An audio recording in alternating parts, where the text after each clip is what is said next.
name is Ben Lawson with Burk I.T.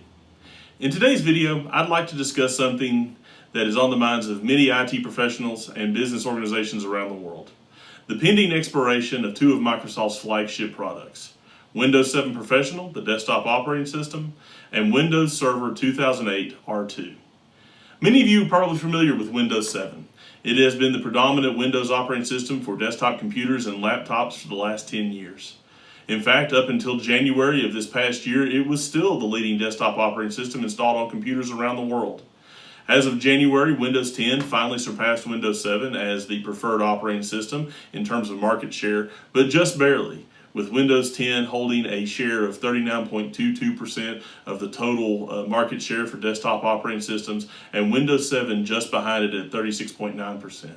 So even after a 10-year run, Windows 7 is a preferred OS for many computer users around the world. Why is this an issue?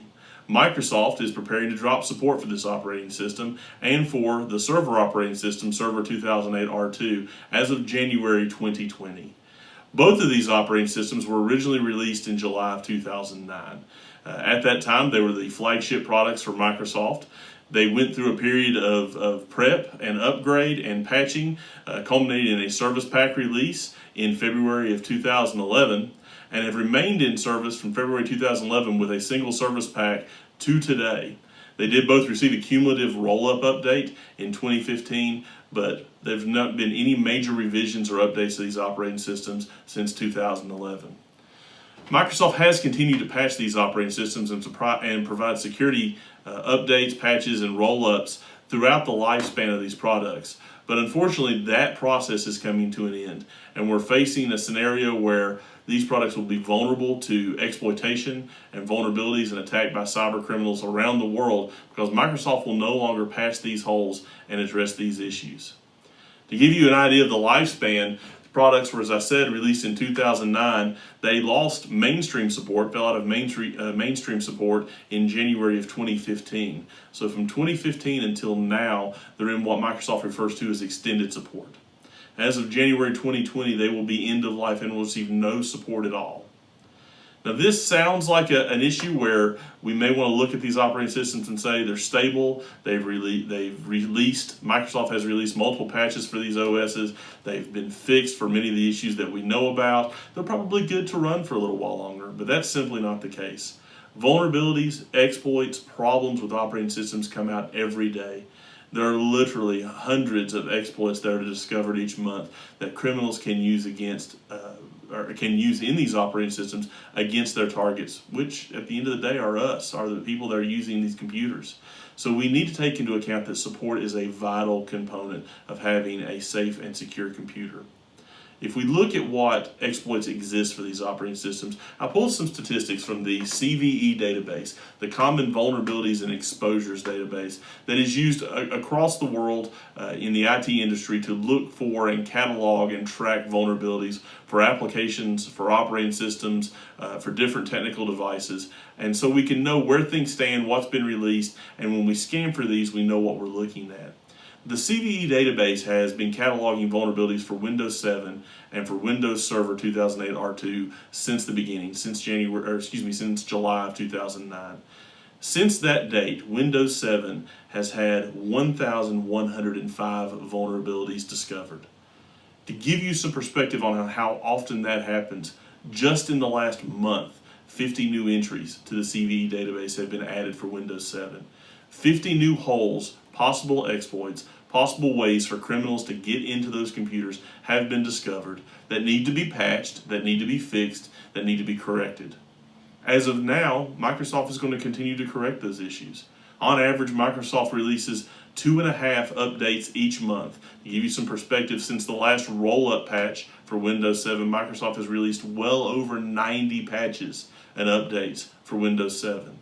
So they're constantly addressing these CVEs. They're constantly addressing these vulnerabilities. But that's going to end. When January 2020 comes around, Microsoft is going to cease updating these products. They're going to cease fixing these holes. We're going to be completely vulnerable for anything that comes after that date. And those issues are going to continue to come. To add some more perspective, if you look at the server operating system, Server 2008 R2, which is in use around the world as a predominant operating system for servers for a lot of organizations, it too has multiple CVE entries. Since it was released in July of 2009, there have been 1,245 entries in the CVE database, and it too has had more than 50 entries in the last month and a half. So these operating systems are truly vulnerable if not patched and managed over time.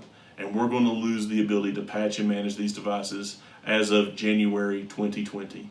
Well, really 6-7 months from now, we're going to lose support.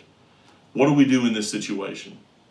Well, the first thing you do is don't be afraid. There are options to upgrade. Windows 10 has been out and available and in the market for more than 2 years. It's a stable desktop operating system. There's a clear upgrade path to go from Windows 7 to Windows 10. So take that into account. Consider upgrading your environments. Consider upgrading your desktops, your laptops, and any other Windows 7 devices that you may have. The same exists for your servers. There have been multiple iterations of Windows Server since the 2008 release. We've had Windows Server 2012, 2016, and the most current version is 2019, and it's built on the same code base as the Windows 10 deployment. So we have options to upgrade. There's a clear path to perform those upgrades, whether you have physical hardware or virtual hardware. But now is the time to start planning. We are in a window where hardware is going to become more and more scarce. The world knows that Windows 7 workstations and Windows 2008 R2 servers need to be upgraded and replaced. So hardware vendors like Lenovo and Dell and Hewlett-Packard and others are manufacturing hardware as quickly as they can, but at some point there's going to be a shortage of that hardware. So if you need to buy new PCs or new servers, or if you need to engage technical resources to perform those upgrades, start planning that now. Start planning your budget, start planning your timing, start planning all the things that you need to do. Get that hardware shipped, get it prepped, start rolling out these devices. There's also a learning curve. Obviously, things are slightly different in Windows 7 to Windows 10, but it's easily overcome with some basic training, with some good documentation, and with general knowledge provided to your end users. You also want to consider as you go through this migration that you need to test your environment. Certain applications that worked well in Windows 7 may not work as effectively in Windows 10, or they require upgrades as well. So plan for that in your migration process. Hopefully this has been useful information. Hopefully you see the value of going through this upgrade process. No one wants to be vulnerable to cybercrime or to exploitation come 2020 and the January timeframe for this loss of support. So please start your planning process now. Once again, this is Ben Lawson with Burk I.T. Hope you've enjoyed this video, and I look forward to talking to you soon.